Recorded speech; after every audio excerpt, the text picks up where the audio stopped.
alvinegros, olá alvinegras, eu sou Lívia Rocha, estou de volta após um tempo fora do canal do Vozão, né, do podcast, com os probleminhas pessoais.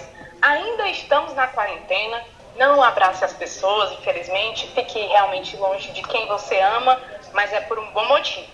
Do meu lado está Rodrigo Cavalcante, jornalista, atualmente repórter e produtor também da FM Dom Bosco, não é isso, Rodrigo? É isso, Lívia, abraço para você, abraço para os amigos ligados em mais uma edição do podcast do canal do Vozão. As pessoas estavam com saudade de você, Lívia, perguntando cadê Lívia, mas hoje ela está de volta para bater esse papo super importante, né?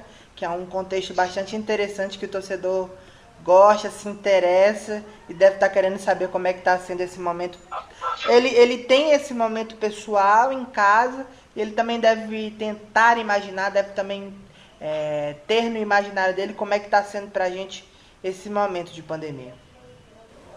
Com certeza. Hoje a gente trouxe dois convidados muito especiais. O primeiro é meu amigo pessoal, a gente fez cadeira na faculdade juntos, então é muito legal estar com ele aqui, um ótimo profissional, que é o Breno Rebouças, jornalista e narrador esportivo, trabalha como repórter do Jornal O Povo desde 2017, atua também na equipe de esportes da Rádio O Povo e ele tá no trem bala, meu povo. Ele já diz muita coisa, né? Ele também já foi narrador da Rádio Clube, produtor da TV Cidade, assessor de imprensa da Federação Cearense de Futebol.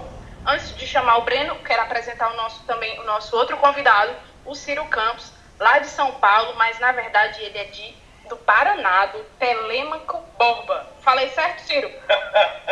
Certinho. Você Olha a aí. informação mais importante da minha apresentação, que é minha cidade natal. Obrigado. Exato. Eu não podia deixar, né, Ciro? O Ciro é formado em jornalismo pela Universidade Federal do Paraná, tem 10 anos de experiência na cobertura esportiva, repórter do Estadão desde 2002 e cobriu 2 Copas do Mundo, rapaz. O povo aqui não é fraco, não. Rodrigo Cavalcante, você quer começar já falando com os meninos? Ou eu vou chamar logo eles para se apresentar também, né? Breno, olha, é uma honra estar falando contigo. Tu sabe que eu te adoro, você é meu amigo mesmo da faculdade, de fazer cadeira juntos. E é muito bom estar contigo e eu quero que tu dê um panorama, como é que tá a tua vida atualmente, como é que tá sendo o teu trabalho no Jornal O Povo. Oi, Lívia. Satisfação minha estar participando aqui do podcast. Eu queria dizer para você que é a primeira vez que eu participo de um podcast na vida. Nunca participei de nenhum outro podcast, nem o do jornal nem do teu grupo? Que eu trabalho, que é o podcast. Nunca participei do podcast. É a primeira vez que eu participo de um podcast desde que trabalho com esporte, com jornalismo esportivo. Cumprimentar também o Rodrigão, o Ciro. Lívia, eu estou de home office desde o começo de abril, quando o Jornal O Povo decidiu adotar o home office, né? Foi logo no começo da pandemia, quando começou a questão do isolamento social. E eu não moro em Fortaleza, né? Eu moro em Maraguá. E não está tendo, por exemplo, as pessoas não estavam indo para Fortaleza porque os ônibus não estão circulando. Verdade. Então, assim, eu estou há praticamente 2 meses aqui em Maraguá. E eu gosto demais da cidade, muito parecida comigo, é uma cidade muito pacata, eu também sou um cara muito calmo. Então, a minha vida está se resumindo a fazer o trabalho home office fora desse horário. Eu estou assistindo TV e dormindo praticamente, então eu não tenho fazendo muita coisa diferente. Claro que li algumas coisas. Também, sem dúvida alguma, não posso deixar de lado. Li algumas coisas também, mas assim, eu sempre sou aquela pessoa que eu digo assim, a partir de segunda eu vou começar um projeto, e esse projeto nunca anda, né? Então, os dias são muito parecidos, tem dia que eu não sei mais se é quinta, se é sábado, se é domingo, sabe? Os dias eles são muito parecidos porque a rotina está muito igual. Como eu pouco saio de casa, eu fui pouquíssimas vezes no supermercado, isso fica ainda mais monótono. Mas assim, o trabalho é o que me faz, de fato, não ficar meio assim, sem ter o que fazer, sabe? É o que me faz ter um pouquinho vou até dizer diversão, porque eu gosto de fazer, eu gosto de trabalhar com o que eu trabalho, então é o que me faz não ficar um pouquinho paranoico com essa história de ficar o tempo todo dentro de casa. Até porque a gente está aqui, mas hoje, com internet, com telefone, com celular, você consegue resolver um monte de coisas. E eu trabalho 6 horas por dia, de segunda a sexta, quando tem o plantão no fim de semana também. E isso me ajuda a desopilar um pouco, né? Porque senão você fica o tempo todo só parado ali, tem uma hora que o tédio consome. Mas por enquanto tá dando tudo certo, eu estou conseguindo dividir bem essa questão do trabalho. Trabalhar me ajuda bastante, porque eu sou um pouco workaholic, né? Eu adoro estar trabalhando. Enfim, e Maraguá já era uma cidade pacata, está mais pacata ainda com essa situação. Eu imagino, viu, Breno? E você, Ciro Campos? Ciro Campos, a gente conversando, você foi para Curitiba, né? Ficou um tempo lá, mas já voltou para São Paulo, que é a cidade mesmo que você trabalha já há muito tempo, né? Conta um pouquinho também da tua trajetória, como foi que tu chegou no Estadão?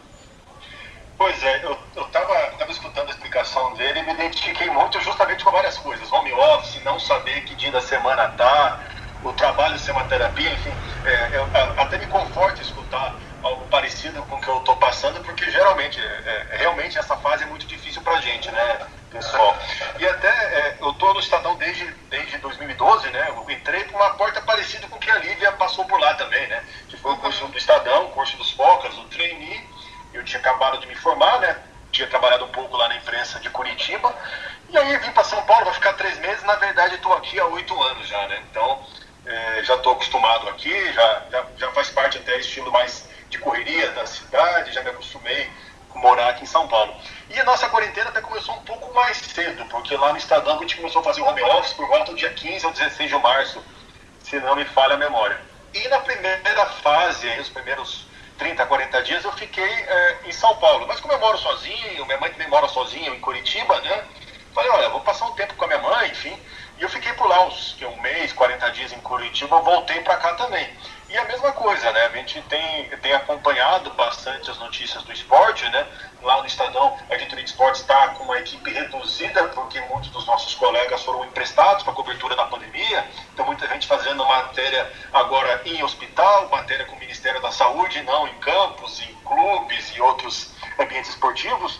Mas para a gente tem sido um desafio, né? Até a gente vai debater mais para frente nesse podcast como que tem sido, para inclusive manter as pessoas que gostam do esporte abastecidas de notícias, porque não é só porque não tem campeonato que não tem coisas acontecendo, né? Inclusive agora a gente vê o futebol muito movimentado nos bastidores, com times que querem a volta do calendário, outros times que estão mais cautelosos, jogadores trabalhando de casa. Então a gente vê que a cobertura esportiva agora ela mudou, ela está muito mais focada, digamos, em outros ambientes com que aqueles que não são aqueles com que a gente estava acostumado. Com certeza.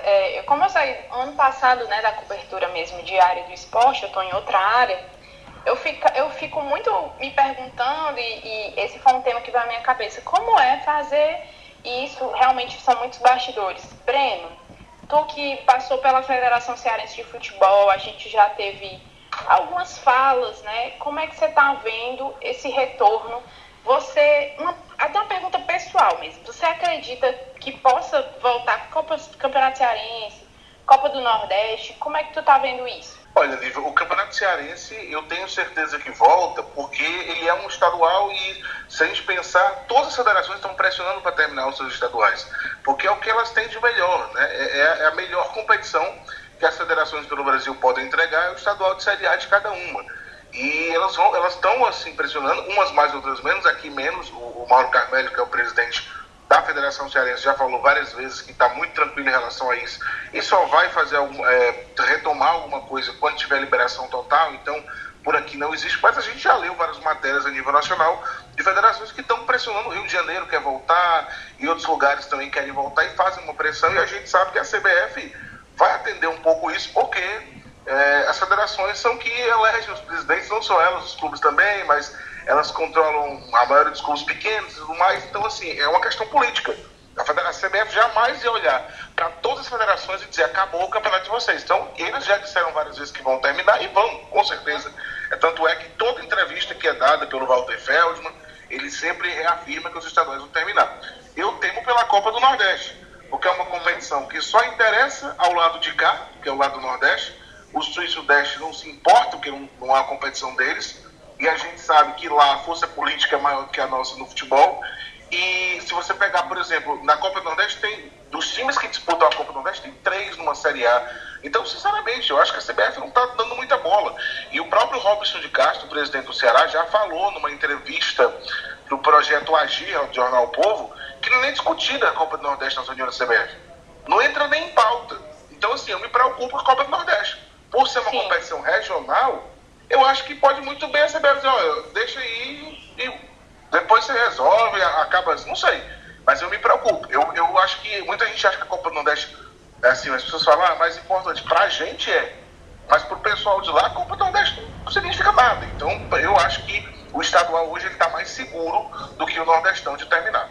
E Ciro, dentro do que o Breno falou agora, sobre a questão de mesmo algumas federações terem diferentes pensamentos em relação a retorno, mais especificamente falando da onde você cobre, né, da onde agora você retornou, em São Paulo, como é que tá essa atmosfera, o que é que você observa dos clubes, uma situação conjunta para que o retorno só realmente seja feito quando tiver tudo numa plenitude, com uma coisa mais próxima de estar ok? Ou você nota também que a pressão é grande para o retorno em relação ao Campeonato Paulista?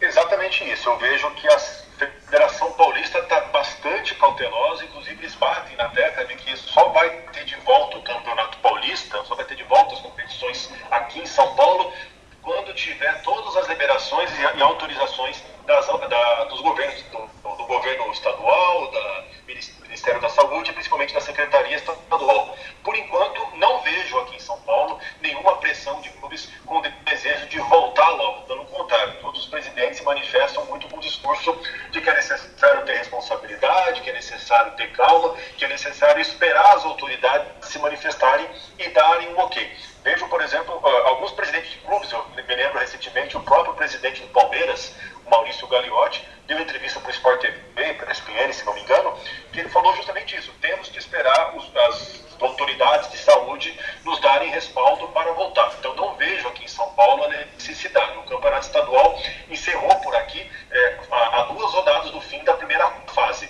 Inclusive o time que era de melhor campanha no Campeonato Estadual era o Santo André, mas o Santo André, por ser um time pequeno, só tinha jogadores com contratos válidos até abril.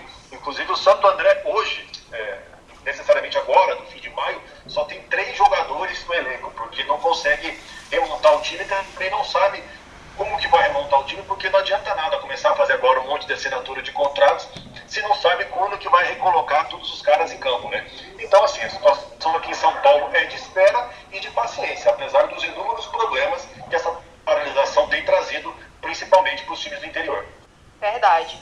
Breno, eu lembro que você tinha uma rotina de acordava mais ou menos cedo, né? Fazia umas atividades em casa, pegava o busão intermunicipal, ia pro Povo, chegava em casa super tarde.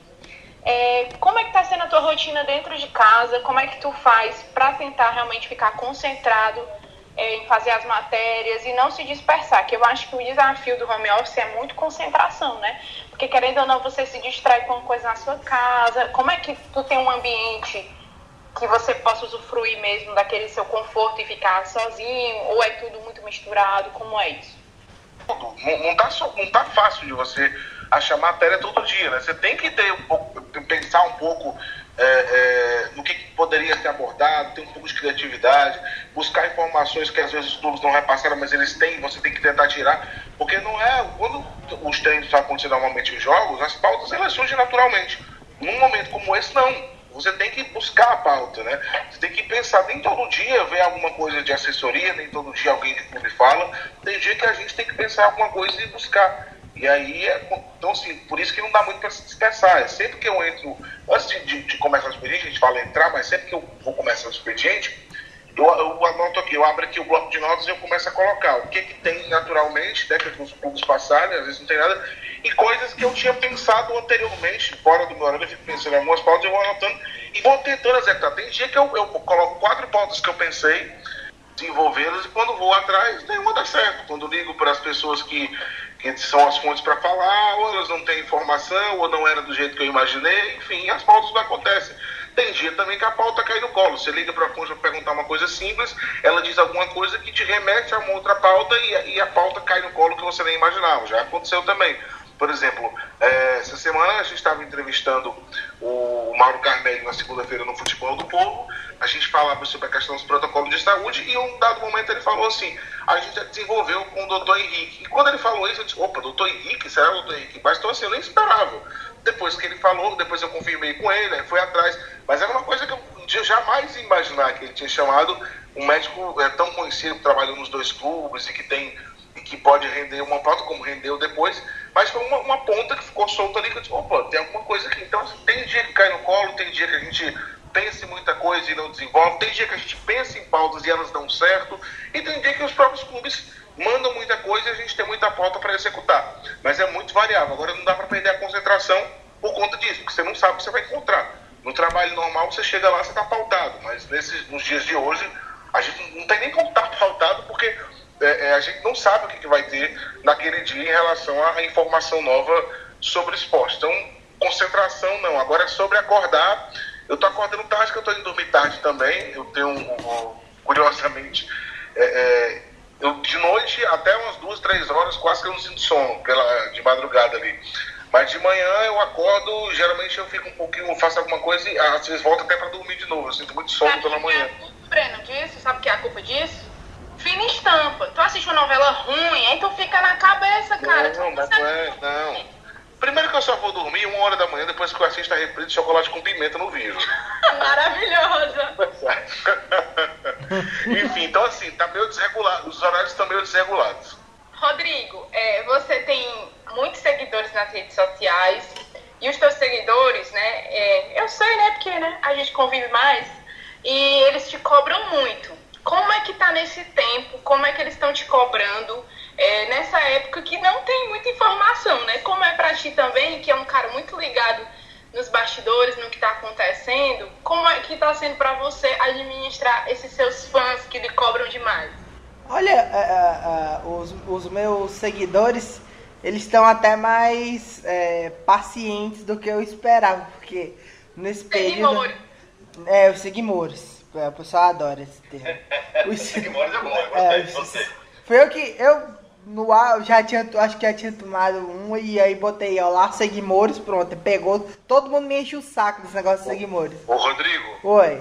Mas tem um detalhe, quem falava, a Lívia sabe, a Lívia também, que é uma pessoa noveleira, ela sabe que seguimores, quem falava era a Vivi Guedes, né? A novela que ela adorava, que era... Ah, é? Ah, é? Era. Foi... Eu odeio essa novela. Quer dizer então que eu... A novela é muito boa.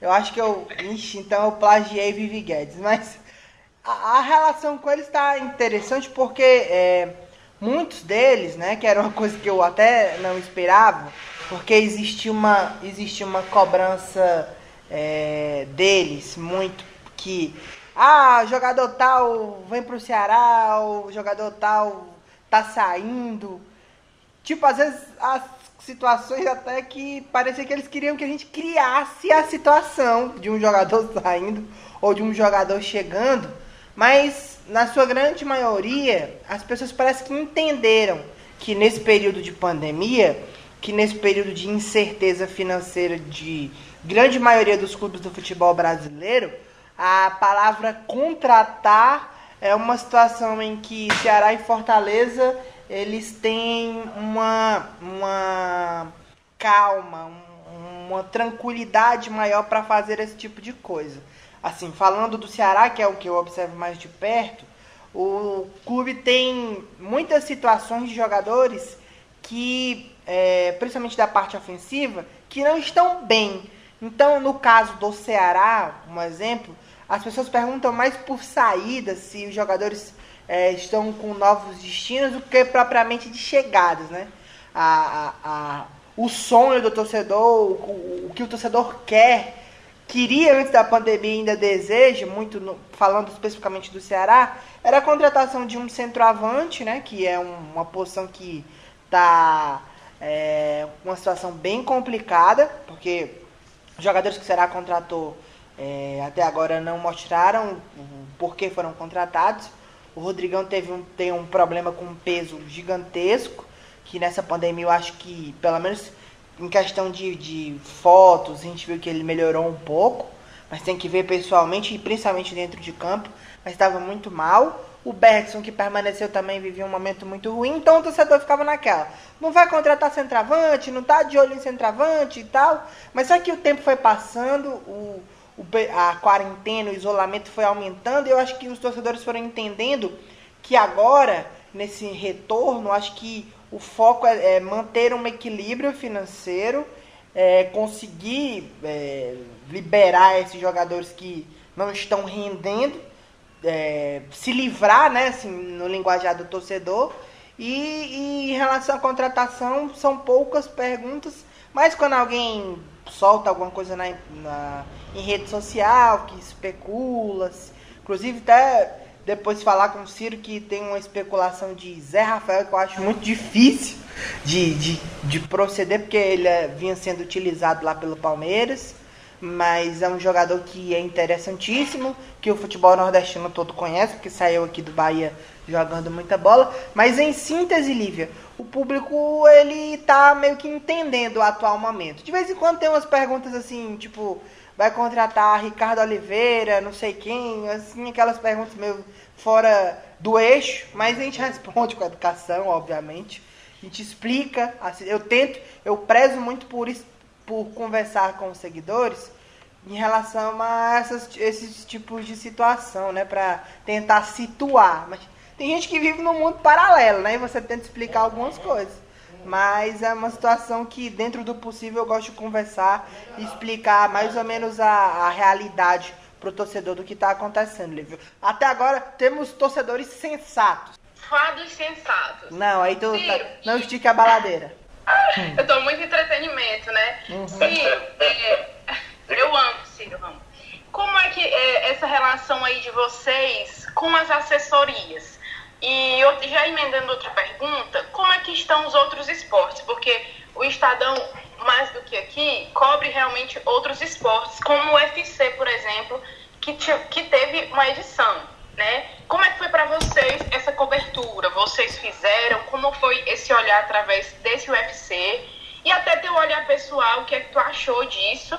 Dessa volta, para mim, muito rápida, né? Que ainda estamos em pandemia, nos Estados Unidos também, ainda está com muitos casos, menores do que aqui, mas também ainda estão com muitos casos. Como é que foi para você isso, a sua visão, e também no Estadão, como é que vocês fizeram essa cobertura? E como é o contato com as assessorias do São Paulo, Palmeiras, Corinthians e Santos, os quatro times principais aí? Pois é, o UFC, bacana a tua pergunta, Lívia, porque o UFC marcou uma era, né? Porque foi o primeiro dos grandes eventos esportivos a realmente voltar a ser disputado durante a pandemia. Claro que agora a gente teve a NASCAR, né, no automobilismo americano, tivemos o campeonato alemão, mas o UFC lá no começo de maio, se não me engano foi 7, 9 de maio, que teve o UFC 249.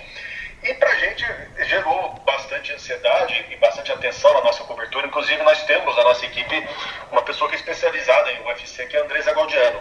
E ela foi atrás, ela conversou com as pessoas, conversou com os médicos do UFC, e a gente notou até mesmo nas interlocuções que nós tivemos com o UFC, de eles estarem um pouco, digamos, precavidos assim, de como que seria a cobertura da imprensa. Será que ia ser muito criticada? Será que a imprensa ia bater muito nessa tecla de responsabilidade? Eles tiveram também um pouco, nos contatos a gente notou que o UFC estava com o pé atrás com relação a esse tipo de pauta, né? Mas a gente conseguiu fazer a cobertura. A Andresa conversou com os lutadores que estavam lá, conversou com as pessoas que estavam acompanhando, né? E eu achei a volta do UFC um pouco prematura na minha visão, até porque num contexto que vários países estavam com casos crescentes da doença, inclusive o Brasil, que tinha lutador brasileiro em ação no UFC, o Vicente Luque. Por outro lado, o evento mantido com a programação, por mais que se tenha uma série de cuidados, eu acho que é impossível você cobrir 100%, não fazer nada sem nenhum risco, né? Mas o UFC está aí, eles mantiveram a programação, né? E até falando da outra parte da sua pergunta, que é sobre os contatos com as assessorias, as próprias assessorias dos clubes agora estão também de home office, né? Os jogadores têm recebido treinamentos para fazer em casa. O Palmeiras faz um mecanismo interessante, que os jogadores têm que gravar o próprio treino pelo celular ou pelo laptop e depois enviar de volta para a comissão técnica. Inclusive teve dias atrás uma foto interessante do próprio atacante Dudu do Palmeiras treinando uma varanda de casa com o laptop na frente. Ele até colocou numa legenda na rede social: varanda não é só para fazer churrasco, hein, gente? Que aparecia ele treinando, ele fazendo umas atividades físicas. A gente continua em contato com as assessorias, mas agora eles sabem que não é esse o foco da pauta, né? Inclusive a gente não tem conseguido fazer muitas pautas exclusivas com clubes. Alguns clubes até liberaram os jogadores a fazer pautas, mas aí fica muito com o assessor pessoal de cada um dos e nem sempre tanto a própria assessoria dos clubes, né? Mas eu vejo também que aqui em São Paulo tem um contexto interessante, que é neste ano, e que envolve também a pandemia, é que tirando o Palmeiras, os outros 3 times têm eleições presidenciais marcadas para o fim do ano. São Paulo, Corinthians e Santos. E isso também leva as próprias assessorias dos clubes já, né, a ficarem um pouco mais precavidas, né, ter um outro olhar para a informação, porque agora, como não tem notícias do futebol, vira e mexe, tem começado a ser especulações de chapas, especulações de candidaturas desses times, e isso é claro que envolve, né, por mais que a gente pense que a gente está sem futebol, está sem campeonato, dentro de campo, sim, mas nos bastidores, nos grupos de WhatsApp, de conselheiros por aí, o que tem de coisa rolando não está escrito. Eu adoro essa mistura de sotaques. A gente fala futebol. É tão legal isso, eu adoro. Não, Breno? Tu gosta, Breno? Eu gosto, acho bacana os sotaques. Faltou só alguém falando futebol também, que eu acho legal. Não temos ninguém no interior, porque o Breno não é do interior, né, Breno? Não é interior. Não, Maranguá é região metropolitana de Fortaleza, não é interior. Defenda, é isso mesmo. Esse sotaque nosso aqui é mais ali na região do Cariri, já puxando pra Pernambuco, né? Pra explicar pra você, é mais no interior. Tem outros estados também. Mesmo no sul do estado. Aqui a gente fala só assim, e eu tô me policiando pra não tentar falar tão rápido, né? Porque sabe. Não, imagina, cara. Eu sou convidado aqui, Falando especificamente do Ceará Esporte Clube, o Ceará fez algumas ações, né, Breno, durante essa pandemia, ação com sócios torcedores, ação daquele jogo contra o coronavírus. Como é que você está vendo, falando especificamente, vale, gente? Específico do Ceará, como é que você está vendo essa cobertura do clube e se você acompanha? Acompanho, e o Ceará, eu fiz uma matéria recentemente, Lívia, mostrando o que os clubes estavam fazendo de maneira criativa para arrecadar recursos durante essa pandemia. E o Ceará, eu constatei que o Ceará foi uma equipe menos preocupada em arrecadar recursos para si e mais preocupada com o lado social. Além disso aí que você citou da questão do coronavírus, do jogo virtual, que era para arrecadar dinheiro também, era para doação, também a questão das máscaras que eles venderam e reverteram em compra de materiais para o Hospital Sopai, que é um hospital filantrópico.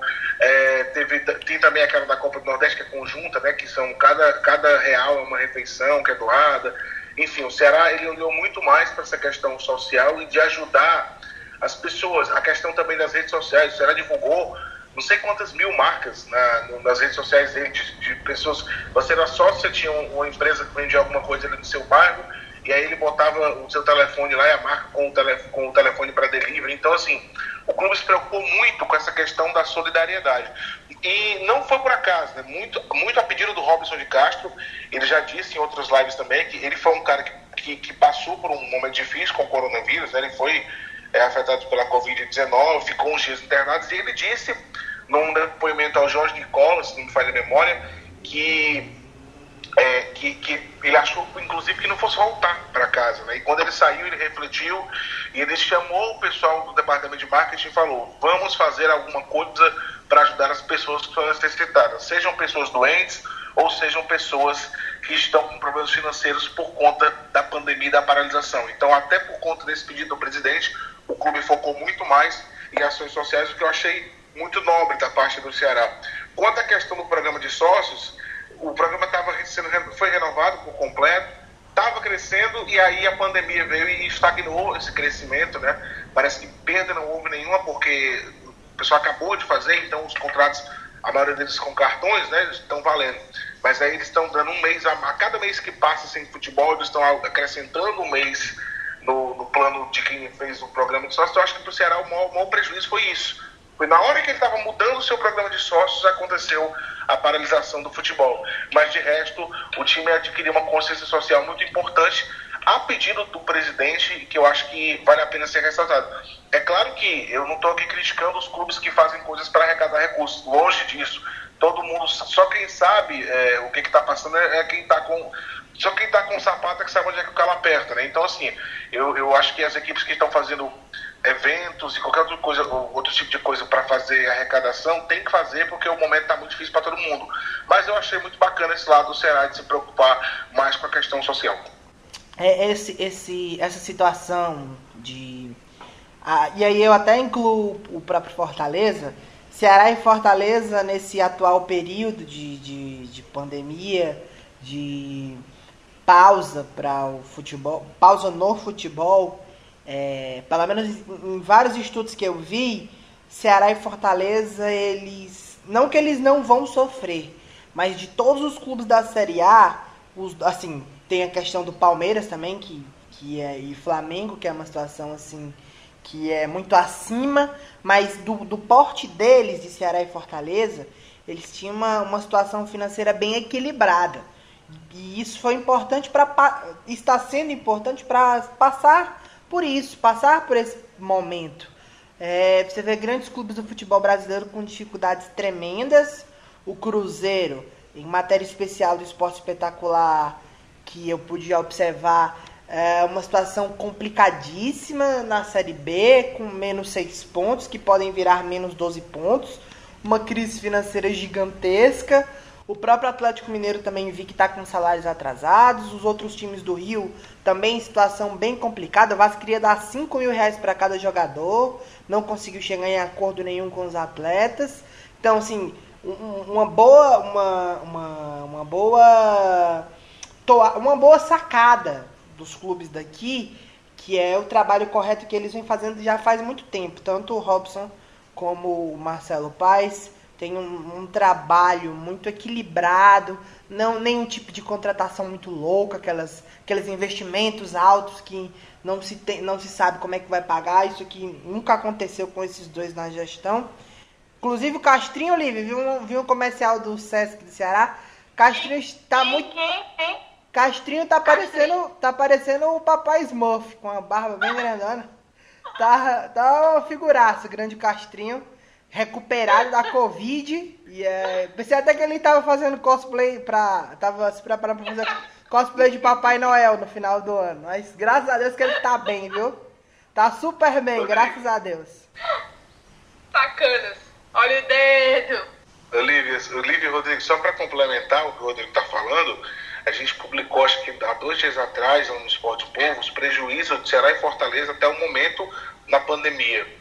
O Ceará estima, o Robson não deu exatamente o valor, mas ele diz que fica entre 12 e 14 milhões. Isto de 17 de março, que foi quando parou, até 31 de maio, que é quando sabemos até que o decreto vai até vigir.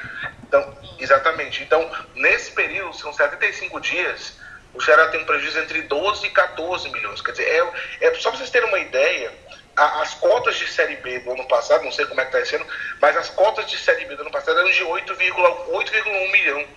Quer dizer, o Ceará já teve de prejuízo mais do que os clubes da Série B receberam individualmente ano passado. Não fosse, por exemplo, o superávit que o clube teve de 5,7 milhões esse ano, e foi o 5º superávit consecutivo, o Ceará, se somar os superávites dos últimos anos, me parece dar algo em torno de 30 bilhões, se não fosse esse dinheiro em caixa que o time tivesse, claro que não tinha tudo isso, mas só esse ano, do ano passado para cá, foram 5,7, então tinha um bom caixa, o clube, como é que estaria a situação, né? E até por isso que eu acho que o Ceará pode se dar esse luxo também, ter esse caráter mais social, de não pedir para ele, mas pedir para ajudar as pessoas, porque ele tinha esse caixa, né? Ele tinha um recurso que conseguia se manter ele mesmo, sem precisar tanto assim da ajuda dos torcedores. Então ele conseguiu ter esse lado mais solidário. Se não tivesse, talvez tivesse partido também para esse caminho de pedir ao torcedor, que é de fato quem está ajudando os clubes nesse momento. Porque a gente sabe que TV diminuiu cota, tem outra emissora que nem pagou, patrocinadores reduziram verbas, e os torcedores é quem estão ajudando os clubes de fato nesse momento. Ciro, qual a sua visão, qual é a visão que vocês aí do Sudeste têm dos times daqui em relação a isso? Particularmente, uma coisa que eu acho muito legal dos times do Nordeste na Série A, principalmente, pelo menos aqui de São Paulo, não sei se com relação à imprensa local eles têm, mas geralmente eles são muito abertos assim, para pautas, sempre tem ideias muito interessantes, Eu vivo recebendo, inclusive, material de divulgação do Ceará por WhatsApp, eu acho que isso é bacana, e eu não vejo os times daqui fazendo o mesmo. Não vejo. O que eu acho uma coisa interessante aí também é que os times, como o Ceará, Fortaleza, vou falar mais especificamente do Ceará, conseguem fazer campanhas muito certeiras aí para cativar com a torcida, para mexer com a torcida. Semanas atrás eu fiz uma matéria que eu falei com o Lavor Neto, que é diretor de marketing e comunicação do Ceará, e ele estava mostrando um pouquinho como é que os planos do clube para reestruturação e até para ampliação da marca própria de uniformes, né? Que é uma iniciativa muito interessante, que já foi adotada por outros times. Se não me engano, a primeira equipe que fez isso foi o Paysandu, aqui no Brasil, e que eu acho justamente interessante essa capacidade que os times têm de se aproximar muito do torcedor e de ter um clube que é muito exemplar nisso é o Bahia, que consegue fazer campanhas sociais, né? Eu lembro ano passado eles fizeram até um jogo que eles colocaram nas bandeiras dos escanteios, as bandeiras do movimento LGBT, que é justamente para usar a paixão do clube para impactar o torcedor em nome de causas sociais. Eu acho isso muito bacana e eu acho que os times do Nordeste conseguem fazer isso de forma muito bacana, de uma forma positiva, de uma forma que mobiliza a torcida e que gera também uma repercussão muito positiva fora do âmbito regional. Infelizmente a gente não vê isso aqui no eixo Rio-São Paulo. Na verdade, a gente vê muitas vezes os times, na minha visão, com posturas um pouco elitistas, com posturas até mesmo um pouco antipáticas, assim. Se você olhar os preços dos ingressos são caros, sócio torcedor você tem planos mais baratos, mas o plano mais barato dificilmente vai dar vantagem para o contribuinte para comprar ingresso para um jogo mais concorrido, um jogo de Libertadores, uma reta final de Copa do Brasil, de Campeonato Brasileiro, e são times que não se posicionam para nada. Muitas vezes aqui a gente vai fazer alguma pauta sobre algum tema um pouco polêmico do futebol, eles nunca se posicionam, talvez é um medo às vezes de decepcionar patrocinador, de decepcionar a torcida, e eu não vejo isso dos times do Nordeste. Vejo o Ceará, por exemplo, um time que se posiciona bastante e que é muito aberto com relação à imprensa, algo que por aqui é cada vez mais raro. Ciro, e é muito engraçado, entre aspas, né? Que a gente às vezes fala uma coisa aqui no Ceará, aqui, a gente fala, é muito engraçado, mas é uma ironia. Mas é muito engraçado que aqui o principal do sócio-torcedor é o ingresso. Você que é sócio-torcedor, você não paga o ingresso, você já está garantido em todos os jogos. Aí é diferente, né? Depende do plano, por exemplo. Eu acho no São Paulo, eu fiz uma tese sócio-torcedor tempos atrás. No São Paulo é assim, dependendo do plano que você paga, o ingresso já está incluso. Se você paga um plano mais básico, que é o que tem nos clubes, o São Paulo, o Palmeiras, o Corinthians, tem plano de 10, 15, 20 reais. Mas é muito mais um plano para o torcedor se sentir parte do clube e para ter uma certa preferência do que propriamente que esse plano já garanta o ingresso sem precisar pagar por algo a mais. Então, muitas vezes, tem jogos da Libertadores dos times daqui, principalmente Palmeiras e Corinthians, que tem um estádio que não é tão grande quanto o Morumbi em termos de capacidade de público, que muitas vezes o ingresso não chega aí para a bilheteria. Fica só no sócio-torcedor na primeira ou segunda fase de pré-venda. Que é quem? Que é o torcedor que paga um plano de sócio-torcedor mais caro e que também dentro desse sócio-torcedor mais caro é alguém, um contribuinte que tenha uma pontuação mais alta. O que é isso? É quem vai aos jogos com frequência, quem compra produtos com frequência. Então, assim, por um lado, é uma equação difícil. O clube tem que fechar as contas, só que, por outro lado, acaba por priorizar um torcedor, muitas vezes, que não é um torcedor de uma classe mais baixa. A gente viu no fim do ano passado, o Vasco fez uma campanha para crescer o número de sócio-torcedor e conseguiu oferecer um plano de sócio-torcedor a R$9. E justamente eles conseguiram subir muito a quantidade de contribuintes, porque pegou uma parcela da população do Rio de Janeiro que é de baixa renda, que é da zona norte do Rio, que é da região de São Januário, que não são bairros de classes mais favorecidas. Então, assim, os clubes hoje é difícil essa equação. Muitas vezes já falei até com pessoas, com dirigentes daqui, e falo, poxa, mas o futebol não está sendo elitizado. A gente tem arenas novas, o ingresso avulso, muitas vezes no jogo do Brasileirão do Palmeiras, o mais barato, R$100. Não é isso uma elitização, mas por outro lado os clubes se defendem. Olha, a gente tem planos de sócio-torcedor mais baratos também, só que a gente tem que fechar as contas. Então é uma equação difícil e é uma discussão eterna que a gente vai ter no futebol, né? Até que ponto o futebol moderno não acaba por ser também o futebol excludente. Rapaz, dá um tema de podcast Para muitos podcasts. Dá só um podcast, vai fazer um podcast só sobre a elitização do futebol, realmente. Breno, Rodrigo quer fazer alguma intervenção? Não, eu tô observando aqui, pensando muito nessa situação que o Ciro estava falando. Aqui a nossa média de preço, Ciro, em relação a o sócio-torcedor que tem acesso ao estádio de forma gratuita, ele paga na casa ali dos R$50 por mês. Que o clube, aqui no caso, em um jogo, cobra basicamente essa média de preço, 40, 50. Então, assim, para o cara que gosta de ir pro estádio aqui, é muito vantajoso ser sócio, porque o preço de uma entrada você garante, às vezes 4, às vezes entre 3 e 5 jogos no mês para você acompanhar. E aí a diferença em relação a valores de ingresso daqui para lá, mais especificamente para São Paulo, onde o Ciro está, é muito grande, né? E tem toda essa questão em relação a essa questão de patrocinadores. Mas essa questão que o Ciro também tocou, que é o torcedor se sentir fazendo parte do clube, né? Ser parte desse processo é muito importante e é muito bacana. E aí, o torcedor do Ceará, que é um tema que o Breno até estava citando agora há pouco, vinha nesse processo, né, de crescente em relação ao sócio, vinha gostando muito por boa parte das coisas terem sido informatizadas, você conseguir fazer seu sócio de casa, que era uma coisa que era muito complicada na gestão antiga, e agora estava dando certo isso, a rapidez, também ser totalmente do clube era algo que os torcedores também se vangloriavam demais e usavam isso demais como um benefício para fazer parte do plano de sócios, mas é complicado porque essa crescente estava vindo exatamente na hora que chegou a pandemia do coronavírus e parou. Mas, assim, uma dúvida que eu tenho com o Breno, para assim, questionamento, como é que você observa, Breno, o trabalho das assessorias aqui no nosso estado? Você que tem um contato maior com as duas, como é que você observa esse trabalho das assessorias?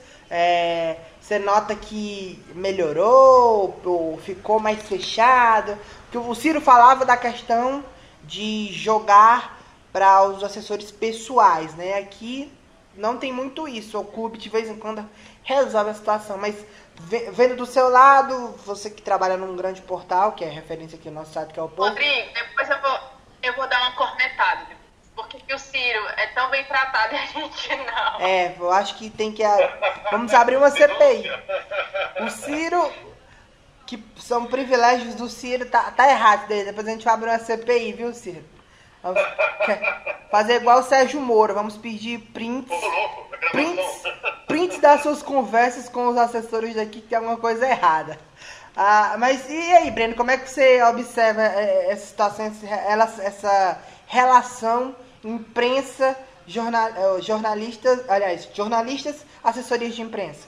Rodrigo, particularmente, nunca tive muito problema com as assessorias de Ceará e Fortaleza, não, sabe? Eu acho que, pelo menos, eu nunca tive, comigo, nunca houve muito estranho. Eu não lembro de nada que eu tenha, de alguma coisa que tenha marcado, alguma coisa assim, não lembro de nada. Mas, assim, o que eu acho é que é um pouco difícil a gente, às vezes, chegar aos jogadores para fazer algumas pautas que a gente pensa em pautas exclusivas. Não é sempre que a gente consegue, sabe? Você às vezes pensa, por exemplo, aí é uma coisa que eu tô falando bem por mim, porque, por exemplo, o Footcast lá do jornal, que o Lucas comanda, meu colega, o Lucas consegue levar vários jogadores, mas eu, por exemplo, já tentei fazer várias pautas ou com um jogador ou com alguém específico da comissão, e aí é difícil. Geralmente eles dizem assim, não, deixa ir pra coletiva e tal, mas na coletiva todo mundo tá vendo. Então, assim, se for pra coletiva, é uma coisa que é pra todo mundo. Às vezes a gente pensa em algumas pautas exclusivas, e eu acho que às vezes é difícil você ter acesso a esses jogadores quando você tem essas pautas exclusivas, né?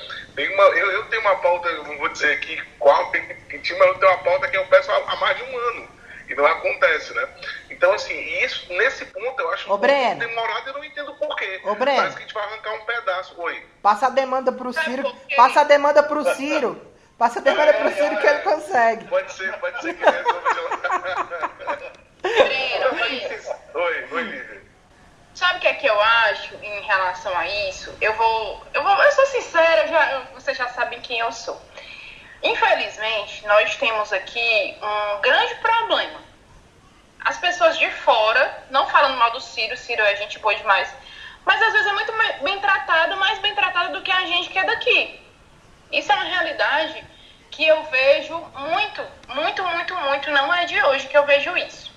E o segundo ponto que eu abordo é porque as assessorias, como não é mais só uma assessoria de imprensa, é uma assessoria de comunicação.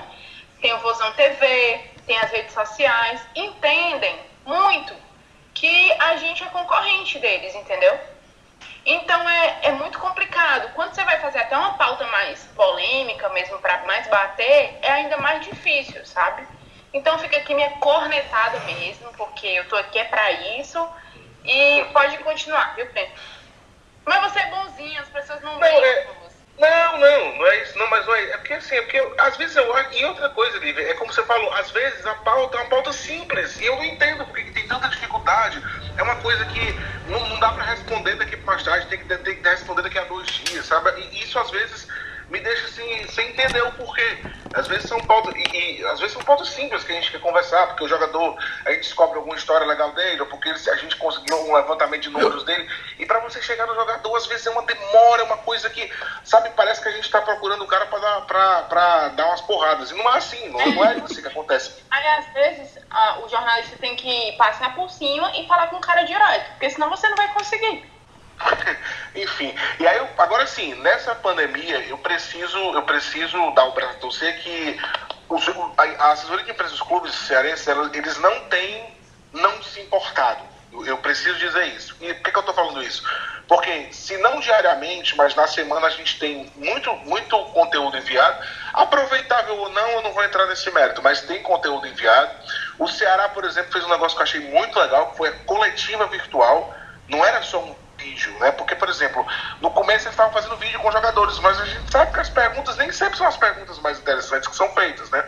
Muito embora a gente pudesse enviar as perguntas, mas a maioria da conversa era um papo morno, era um papo assim, coisa, sabe, que não interessava tanto. Agora, quando eles abrem para uma coletiva virtual como o Ceará fez, aí é interessante, porque a gente tem a possibilidade de perguntar o que a gente perguntaria para essa. Também achei bacana isso. Isso foi muito interessante, porque a gente tem a possibilidade de perguntar o que a gente de fato quer, e o jogador responde da maneira como ele quer. Então é uma coletiva que acontece realmente, né? Só para citar, já que nós estamos falando dos 2 clubes, no Fortaleza, por exemplo, eu tive muitas pautas de números, que a gente está fazendo muita questão financeira, e nesse ponto eu também não posso reclamar nada, me passaram tudo. Essa matéria, por exemplo, da criatividade que eu falei, eu recebi os números de Ceará, de Fortaleza, de Ferroviária, assim, rapidamente.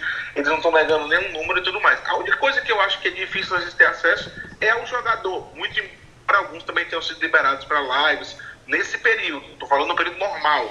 No período normal, às vezes, para você ter acesso a um jogador ou outro para uma pauta exclusiva, eu acho difícil. Mas, no geral, não tenho muito problema com assessoria de imprensa, não. Talvez porque eu já tenha feito, eu sei como é, eu entendo um pouco o lado deles, sabe? Ciro, como é que, mudando até um pouquinho de assunto, voltando mesmo para a questão da redação, como é que foi distribuída a equipe nesse período? Foi a chefia que escolheu quem ia ficar em esporte? No Estadão, quantas pessoas estão no esporte? Como era antes? Eu sei que o Fávero, né, que está cobrindo o coronavírus lá, tá no geral. Mas quantas pessoas faziam parte da editoria de esporte e agora quantas estão?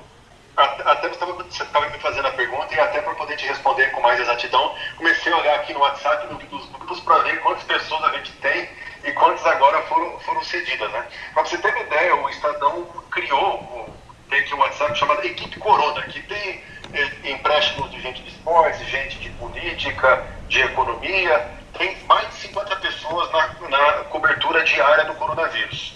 Então, pessoas assim que estão focadas, às vezes, só fazer Ministério da Saúde, só fazer histórias diferentes, só fazer os dados de São Paulo, enfim. E tem muita gente lá também que está no esporte. Inclusive, boa parte dos nossos chefes agora estão lá como coordenadores de esportes. Então, hoje, as pessoas que estão produzindo para o esporte, atualmente a gente tem por volta de 8, 9 pessoas, se não me falha a memória. A gente costuma ter 15 a 16 na nossa equipe. Isso inclui equipe que faz o jornal, que faz o site e também faz a Agência Estado, que é o serviço de publicação e venda de notícias. Praticamente agora, de repórter, acho que são 2 ou 3 repórteres só que estamos lá. A maioria dos nossos da equipe estão na cobertura do coronavírus, principalmente atuando no setor que eles criaram lá, que é o setor do ao vivo do coronavírus, que é notícias em tempo real do que tem saído do mundo, do que tem saído do Brasil, atualização do número de casos, enfim. Parte das reportagens que a gente tem feito agora é tentar mostrar os efeitos da pandemia, talvez para segmentos que a gente nunca deu a devida atenção que realmente teve impacto, né? E eu também tive uma matéria sobre o futebol na categoria de base, né? Porque existe uma preocupação que os jogadores vão perder um tempo muito grande de formação agora, porque não estão treinando e muitos deles estão em fase de crescimento, principalmente garotos e garotas de 15, 16 anos. Se eles param de treinar, eles desaprendem, né? Então a gente tem feito várias reportagens sobre futebol feminino também, para mostrar os impactos da pandemia. E eu acho que é o momento agora, já que a gente não tem essa avalanche de notícias, como o Breno falou, de treino, jogo, da gente fazer mais matérias reflexivas, né? E conseguindo mostrar um pouco o que está se passando, quais os impactos e também os pequenos setores que têm sido afetados por isso. E como também agora já voltou alguns campeonatos na Europa, a gente tem buscado também falar com brasileiros que jogam lá, com brasileiros da Alemanha, brasileiros que jogam na Inglaterra, enfim, para conseguir fazer um material que também mostra um pouco de boas notícias, né? É importante também a gente trazer um pouco de positividade, trazer um pouco de esperança para o leitor, até porque o que tem de avalanche de notícia negativa também para a gente é algo bem triste. Normalmente, como é que é dividida a redação de vocês? Assim, em relação a... Eu sei que você é setorista ou não? Sim, sou do Palmeiras, né? Você é setorista do Palmeiras. Aí eu lembro que o Fávero ficava com o esporte olímpico. É assim a divisão? Como é? O UFC? A gente tem uma divisão de setoristas e também um pouco... o Fávero faz esportes olímpicos, o André Gaudiano faz mais o UFC, futebol feminino. Só que, na verdade, agora, e por conta... até mesmo antes da pandemia, a gente estava flexibilizando um pouco essa questão de setorismo, mas também que o setorista, vamos supor, de São Paulo, de Corinthians, também possa fazer uma matéria especial sobre futebol, possa fazer um material diferente de automobilismo, às vezes um material diferente sobre vôlei, né? A gente notou essa necessidade de flexibilizar um pouco a redação, até porque muitos dos treinos dos times daqui começaram a ser treinos fechados. Então a gente sentiu que não tinha tanta necessidade de deixar alguém específico só para fazer um determinado noticiário de time, até porque não existe muito material por ser um treino fechado. Claro que o treino fechado te obriga a fuçar outras coisas, a querer outras informações e tal, mas como nem sempre, nem todo dia você vai conseguir e vai ser muito difícil, a gente tenta flexibilizar e também para fazer, às vezes, mesmo durante a semana, reportagens de cunho mais especial, reportagens com histórias diferentes e que não estejam atreladas ou fechadas só ao noticiário, só o que está acontecendo no clube. Sobre treinos fechados, até uma curiosidade, eu como estou no Palmeiras desde 2017, peguei, digamos, uma época assim, do Palmeiras de ser treino fechado, assim, de ficar um mês sem ter coletiva, ficar um mês e meio sem ter uma coletiva após o treino. Então, isso até motivou bastante a gente a mudar esse formato. Sem ter coletiva? Sem ter coletiva. O Palmeiras só tinha entrevista em dia de jogo, que ou era a coletiva do técnico ou era a zona mista dos jogadores. Não tinha coletiva nos treinos, treino abria 10 minutos, mas era só aquecimento, mas não tinha coletiva assim, olha, tal jogador vai falar amanhã, 3 da tarde. Ficou um mês e meio sem ter coletiva. Chegou a ser isso. Vamos cortar essa parte. Lívia, vamos cortar essa parte do podcast que o pessoal daqui gosta de imitar algumas coisas. Vai ficar só aí, né? Não, vamos cortar essa parte, tá, Cera? Homem, não diga isso não. Imagina, Breno, trem bala, um mês sem coletiva. Homem, não diga não, pelo amor de Deus. Não faça Breno. um negócio desse não, o negócio é sério aí. Olha. Agora, é porque o Ciro não conhece, Lívia, o Ciro não conhece, você e o Rodrigo, claro que conhece, mas o Ciro não conhece o maior programa de entrevista, o maior... Quem foi que te disse que ele não conhece? Não, calma, deixa deixa eu concluir. Ele não conhece não é programa de entrevista que eu quero dizer, meu Deus. O local mais complicado de você sentar para dar entrevista. Não é roda livre, não é nada disso. Se chama cadeira elétrica. É o lugar mais complicado de dar entrevista no mundo todo, não é não, Lívia? Cadeira elétrica do trem bala, viu, Ciro? Poxa. Rogério Ceni nunca foi, por exemplo. Rapaz, pois é, mas se ele fosse, ia ser épico, viu? O Lisca foi. O Lisca foi e rendeu pro Brasil inteiro, né? Sim. O Lisca foi, ele fez uma aposta lá com o Homem Mau. Mas o Rogério Ceni nunca foi. O Rogério Ceni renderia bastante. Mas o Rogério Ceni sempre foi um cara mais recluso para dar entrevista, mesmo desde os tempos de jogador aqui no São Paulo. Eu cheguei, quando fui setorista do São Paulo, eu cobri o último ano dele como goleiro, assim. Tanto é que quando o clube anunciava que ele ia dar coletiva no dia seguinte, era uma mobilização tremenda, assim, de jornalistas. Até sobre essa curiosidade que vocês aí gostaram, entre aspas, né, do fato do Palmeiras ter ficado tanto tempo sem dar coletiva, o São Paulo é a mesma coisa. O São Paulo, inclusive, quando o Rogério Ceni virou treinador em 2017, que eles mudaram completamente o esquema. Até eles alegaram que era, entre aspas, um pedido do Rogério. Que treinos fechados, quase não tinha entrevista. E até hoje, apesar da saída do Rogério, a programação se mantém mesmo com o Fernando Diniz, com outros treinadores que passaram por lá anteriormente também. O Corinthians aqui que tem um planejamento um pouco mais flexível, né? Mas ainda assim é exceção. O Santos também passou a fechar bastante os treinos e entrevistas ano passado, depois da chegada do argentino Sampaoli. Se não me engano, mantém um pouco o cronograma mais recluso, o Santos agora com o Jesualdo Ferreira. Então, pra gente aqui, ter entrevista coletiva é assim. Agora o Palmeiras com o Luxemburgo mexeu um pouquinho. Acho que tem uma.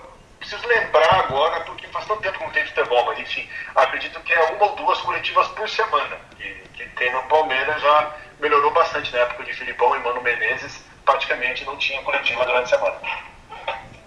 Rapaz. O pessoal fica reclamando aqui, não sei não, viu? Tá bom demais já. Ô, Breno, como é... Eu perguntei pro Ciro sobre a equipe. Como é que tá no jornal... Como é que tá no Povo, né? Não é só jornal. No Grupo Povo. Se foi alguém do esporte pra cobrir, assim, cidades e coronavírus. Foi sim. A nossa equipe foi dividida. Nós estamos com 4 repórteres. Lá são 6 repórteres. 2 foram tirados, né? Pra ajudar lá em cidades. Então nós estamos com 4 repórteres, né, fazendo essa cobertura. E aqui eu ouvi o Ciro citando, eu entendi que lá tem o pessoal que faz o impresso, o pessoal que faz o portal. Aqui a gente faz tudo, a gente faz impresso, portal, rádio, TV, o que tiver pela frente, os 4 repórteres fazem, né? A gente acaba fazendo tudo. Então assim, fica de fato mais tarefas, mas a gente entende que também tem menos demanda para o momento, né? Então é natural, tem menos demanda, a gente tem que... Mas tem demanda, né? Inclusive, foi até... Eu estava ouvindo vocês falando sobre o assunto, foi até um motivo de discussão no bom sentido e não no mau sentido, que eu tive com um colega nosso de profissão, que foi meu professor, porque ele tinha colocado na rede social lá dele que achava que não tinha que ter cobertura esportiva nenhum, o assunto tinha que ser só a questão de saúde e tal. Eu já sei quem foi esse professor. Por mais que não tivesse... Pois eu falei, mas eu gosto dele, não tenho nada contra ele não, tá? Foi uma discussão no bom sentido mesmo. E eu falando pra ele que não, que discordava dele, que eu sou do esporte e não tá parado, tem coisa acontecendo. Aí ele falou, mas não é relevante. Eu digo, depende do ponto de vista, porque, por exemplo, se você estiver fazendo uma cobertura de retrospectiva, de enquete, de não sei o que, tudo bem. Mas a gente não está fazendo isso, a gente está falando dos protocolos de saúde, o que afeta, o que não afeta. Já refletimos sobre a questão de quantas pessoas trabalham num jogo de portões fechados e qual o perigo que isso pode trazer para elas. Falamos sobre a questão financeira dos clubes que estão devendo, eu já falei aqui os números, 10 milhões eles perderam. Falamos a questão de empregos, os clubes estão tendo que reduzir salários e aderir à medida a MP 936 para não demitir. Então, assim, a gente está fazendo uma cobertura esportiva com consequências do que está trazendo para os clubes.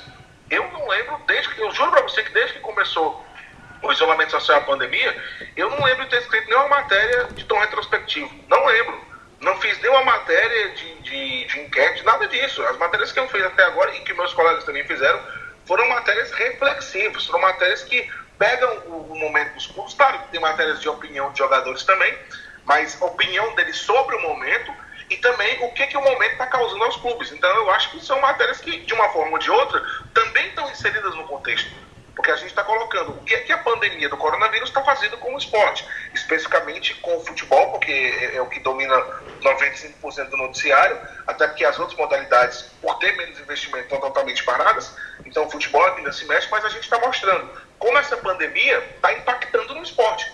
E eu acho que isso também é notícia, né? E por isso que eu tive esse embate de ideias lá com ele, mas que eu acho que toda discussão de ideias é positiva. E aí, isso que eu falei, tem 4 repórteres trabalhando, tem também acho que 2 estagiários, e a gente está tendo que dar conta dessa demanda toda, mas é uma demanda que foi reduzida também por conta da cobertura geral e principal, que é a cobertura de saúde, questão política também, de cidades. A gente, óbvio, que entende que nesse momento isso é muito mais relevante e que tinham que tirar pessoas de fato do esporte para ajudar lá, e foram tiradas. Eu fiquei no esporte e a gente está também suprindo essa demanda que ainda existe no esportivo. Breno, quem foram os repórteres que foram para a cobertura do corona? O Bruno Balacó foi um que eu tenho certeza, o outro, aí foi o Gabriel Lopes está lá também, a Yara, que trabalha conosco, também está lá. O Thiago Minhoca, que é nosso comentarista da rádio, mas que é estatístico, também está ajudando lá com a questão de números. Eles passam para ele faz todo um trabalho de número, que ele é muito bom com isso, né? É a área dele, especificamente falando. Então, assim, o Gerson, que está conosco também, é um cara que vez por outra ajuda lá também. Então, assim, é porque eu ainda não fui solicitado, mas já não deixou bem claro que se precisasse de mais reforço, chamaria, e a gente está sempre à disposição. A gente entende que nós somos repórteres, antes de tudo nós somos repórteres, né? Então, mas tá muito bem organizado, viu, Lívia? Está sendo bem, o jornal está conseguindo organizar muito bem isso, até que a cobertura do coronavírus já está muito forte e eles estão conseguindo com a equipe que tem que fazer essa cobertura, o esporte também, a gente está organizando direitinho. Agora, precisando, é só chamarem que a gente reforça lá o time. Era até uma pergunta que eu ia fazer. Nós somos jornalistas, então a gente tem que estar pronto para tudo, né? Ciro, você estava pronto para fazer essa cobertura? Você tinha um temor de mudar de área ou para você é de boa também, seria de boa? Eu acho que você falou bem, assim, acho que como jornalista a gente tem que se adaptar às mais diferentes situações. Eu até vou relembrar, uma das coberturas mais marcantes que eu fiz não foi do esporte. Quando teve um acidente na Chapecoense, eu fui acordado no dia pelo meu chefe, eu estava de folga naquela terça-feira, ele falou: Ciro, acorda que você vai para Colômbia, que eu vi na Chapecoense, está indo para lá. E foi uma das coberturas mais marcantes que eu fiz, assim, foi muito difícil, psicologicamente algo complicado de você manter um pouco o equilíbrio, de não se abater, fora o fuso horário contra, enfim. Mas, assim, trabalho, né? E assim, antes de ser jornalista esportivo, eu sou jornalista. Então, a gente sabe as técnicas, sabe como levar a informação, sabe detectar aquilo que é o mais importante, sabe abordar uma pessoa no período difícil, como é uma pandemia ou como é um acidente, enfim. Então, a gente tem que estar preparado para tudo. É claro que a gente tem mais experiência, se sente mais confortável, se sente mais confiante e tem os contatos, é claro, na área do futebol, por a gente cobrir diariamente, é claro que a gente tem mais facilidade para isso, mas é claro que a gente está pronto para qualquer parada, né? E muitas vezes a gente não escolhe a hora que a gente vai ser recrutado para outra editoria. Acredito que para nós, se for o caso, como o Breno falou, de se trabalhar na cobertura da pandemia, acho que a gente está preparado, porque a cobertura esportiva, a cobertura de futebol é uma grande escola também, porque você está todo dia atrás de notícia, muitas vezes você tem que ficar apurando para ter notícia para o dia seguinte, para depois. Eu acho que isso é um grande exercício, uma grande formação como repórter. E acredito que todos nós daqui estamos muito preparados para o caso de necessidade de cobrir uma pandemia, principalmente por essa bagagem. Pois é, quando eu saí do esporte, era um dos grandes desafios meus, o ano passado, né? E eu sempre quis não, eu estava querendo realmente sair e é um desafio muito grande, mas também é muito bom. Mas muito por isso, a gente sair da nossa zona de conforto é complicado, né? Mas às vezes é necessário. Estamos chegando ao fim, né, Rodrigo Cavalcante? Você gostou? Foi bacana demais, né? Pra gente ter essa outra visão do que está acontecendo nas redações, nos grandes jornais do país. E assim, né? já dando essa pincelada final, aqui, Breno, pelo que a gente está observando, eu acho que lá pela metade de junho para começo de agosto, eu acho que o futebol deve retornar, né? Você acredita que é por aí também? Eu acredito e é a previsão da federação se tudo correr dentro do que eles esperam. Porque é o seguinte, o governador falou no último decreto que a partir de junho deve, né, não quer dizer que vai, mas deve começar a liberação gradativa. E os dirigentes têm informação de que os treinos estão na primeira fase. Né, eles estão logo na primeira fase da liberação. Isso quer dizer que a gente deve ter uma semana, no máximo uma semana e meia aí, para liberar eles se prepararem, fazer a questão dos testes e tudo mais, e o resto deve ser de treino, né, de 2 a 3 semanas de treinamentos. E aí, se isso acontecer mesmo, em julho o estadual deve voltar. Então, acredito eu que em julho a bola deve voltar a rolar. Nesses treinos, não sei ainda como é que vai ficar a cobertura, acho que a imprensa talvez não seja ainda possibilitada de acompanhar, porque eles vão reduzir, eu já sei que eles vão reduzir o máximo possível de pessoas, inclusive de funcionários do clube no dia a dia. Então acho que dificilmente a imprensa deve ser permitida de entrar. Nos jogos, o próprio presidente Mauro Carmelli, em entrevista lá pra gente no Futebol do Povo, também falou que vai ser reduzido. Né? É possível, por exemplo, que só alguns veículos tenham a possibilidade de entrar, veículos que precisam do profissional lá, por exemplo. Eu não sei se, aí é uma conclusão minha, eu não sei se impresso e portal vão poder entrar. Porque é uma coisa que, entre aspas, você pode fazer da redação vendo pela TV. Isso é uma conclusão minha, tá? Não foi o presidente da federação que falou, eu estou pensando. Mas é muito por aí, né? É muito por aí. Tem que estar lá, né?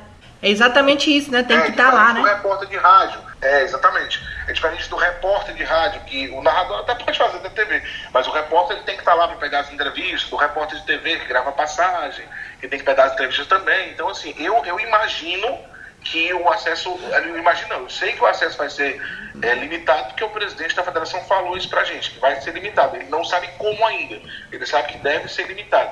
Agora, eu imagino que seja mais ou menos por aí, eles vão deixar entrar só quem necessariamente precisa estar no local para cobrir. Eu acho uma pena, porque eu sou um repórter de impresso e de portal, mas se eu puder estar no estádio, eu sempre prefiro estar no estádio. Para mim, é bem diferente.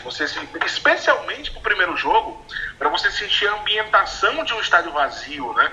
Vai fazer toda a diferença. Você estar presente e você ouvir um estádio gigante como o Castelão, por exemplo, um Clássico Rei. A gente vai ter um Clássico Rei ainda, no estadual. Vazio. Uma coisa que é inédita. Mas teve pela Fares Lopes. A Fares Lopes eu não vou contar, porque você bota alguns jogadores só profissional, 2, 3, o resto é sub-20. Mas você já imaginou um Clássico Rei com um time profissional dos dois times, do Ceará e Fortaleza, vazio? Eu sou um repórter de portal e impresso, mas eu não poder estar presente para contar como é essa experiência, vai fazer falta. Então, assim, se eles pensarem dessa forma que eu estou pensando, eu acho que vai ser, eu lamento e acho que vai ser bem ruim. Espero que a divisão não seja por veículo ou por qual veículo que você trabalha, mas sim pelo número de pessoas. Sei lá, de repente cada veículo pode mandar 1 ou 2, aí eu até acho que é melhor do que você dividir por ser TV, por ser rádio, ser impresso ou portal, né? Mas vai impactar tudo, vai mudar muito ainda essa questão da cobertura, e vamos torcer apenas para que não atrapalhe, né, o trabalho da gente. Breno, eu te agradeço muito pela participação, mas antes de finalizar, eu tenho uma pergunta que vai para o pessoal e profissional também, como diria Fausto Silva. Você está pronto para voltar para essa rotina de redação? Você tem medo? Eu não sei ainda até quando vai o home office, não sei quando o jornal pretende que todo mundo volte para a redação, e não sei como é que vai funcionar ainda essa cobertura dos jogos de portão fechado. Não sei se a gente vai poder entrar ou não, enfim. Mas assim, eu acho que quando tiver a liberação, dentro do planejamento que eles têm do protocolo, mantendo o espaçamento e as regras, né, que eles vão fazer com a questão de máscaras, uso do álcool e tudo mais, eu acho que dá para trabalhar, né? Não dá para a gente ir de qualquer jeito, tem que ter todo um protocolo, e vai ser executado esse protocolo. O fato de não ter torcedores no estádio, eu acho que nesse momento tem que ser assim, porque a pandemia ela pode até se estabilizar, como os especialistas dizem que é a tendência, mas não vai acabar de hoje para amanhã nem daqui para o próximo mês. Então você não pode dar mole, né? Não pode juntar, aglomerar. Eu estava vendo uma matéria ontem mostrando o quanto o risco que corre quando você junta a torcida, porque os caras gritam, então espalha muito mais o vírus e tudo mais. Mas assim, dentro dos protocolos, quando for liberado para todo mundo, eu não me sinto incomodado de ir trabalhar, desde que atendendo todas as questões de saúde, desde que tenha o espaçamento necessário. E num estádio gigante como o Castelão, que a tendência é que os jogos sejam todos lá do estadual, dá para fazer isso muito bem, né? Então, dentro dessas questões de segurança, desses protocolos, quando for liberado para os jogadores, eu não me incomodaria de ir trabalhar, mas respeitando toda a situação que for, as diretrizes que forem dadas pelas autoridades de saúde, para que as pessoas não corram risco. Né? Dentro disso que o Breno falou, vi uma matéria agora há pouco no Twitter, sobre essa questão da aglomeração no estádio. Tem uma matéria que o jogo entre Liverpool e Atlético de Madrid foi responsável mais ou menos, assim, um estudo que eles fizeram, assim, tendo por base, foi responsável pela morte de 40 pessoas. Pra você ter noção, assim, da gravidade da situação. Eu vi essa matéria no Twitter. Vou até procurar para dar uma observada depois de novo. O tanto de vidas, o tanto de situações complicadas que se agravaram por conta de um jogo, né? As pessoas estavam lá, o vírus já circulava e tinha toda essa problemática que infelizmente já afetava algumas pessoas. E Ciro, se aqui nós temos a perspectiva de retorno para questão de final de junho para começo de julho, e por aí, tem alguma perspectiva? Vocês estão observando alguma coisa, algum tipo de movimentação para esse retorno? Por enquanto, as entidades do futebol não dão qualquer tipo de prognóstico. Eles estão muito cautelosos em falar publicamente, assim, se vai ser em junho, se vai ser em julho, até porque a própria capital paulista já passou por tantas mudanças de previsão. Vale lembrar que no começo de maio se esperava que a quarentena terminava no dia 10 de maio. Depois a quarentena foi esticada para 31 de maio.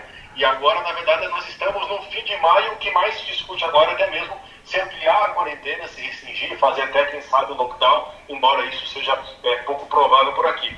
Mas o fato é que ninguém tem prognóstico. O que eu tenho de palpite, isso por conversar com dirigentes, conversar com médicos, é que talvez em julho se possa ter a volta do Campeonato Paulista, mas aí sim com os portões fechados. E até o Campeonato Paulista é a prioridade para voltar, até porque isso dispensa viagem de avião, deslocamentos longos, até por ser um campeonato estadual, só tem mais 2 rodadas da primeira fase e depois o mata-mata.